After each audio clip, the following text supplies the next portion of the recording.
Surgery to remove a ruptured appendix is very common, but a study out today found the price of such a common procedure can vary widely depending on the hospital.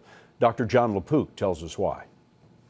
Jamie Birdwell was still in college when she was rushed to the hospital with appendicitis. We have really good insurance, and I thought everything would be pretty much covered. But it wasn't. The hospital charged $13,000 for the one-day stay. Her insurance picked up most of the charges, but 2 years later, she's still paying off $1,100 of that bill. So there were 3 different payments that we had to keep track of, which was pretty confusing. It turns out Birdwell's bill was on the low side. Today's study looked at over 19,000 patients hospitalized in California for appendicitis without complications. There was a wide variation in cost, from $1,500 to nearly $183,000. The median, or middle ground, was about $33,000.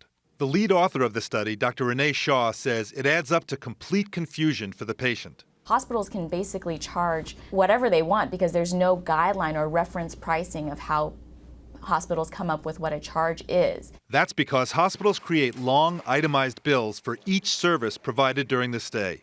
This patient was charged $4,500 for CAT scans, $6,800 for anesthesia, and nearly $2,000 for IV solutions. The total? $53,728. I study this, and I'm a physician, and I can't figure it out. So how much should an appendectomy cost? Medicare's reimbursement rate is about $7,500. One consumer website, which gathers data from insurance claims, puts the cost at $8,000 to $10,000. That's one of the main problems with our industry, is that there's no way to know what you get and how much it should cost. If you go into a grocery store and a loaf of bread costs $5,000, you go across the street. But if you roll into an emergency room, you really have no choice, and that's why this whole problem is such a big deal.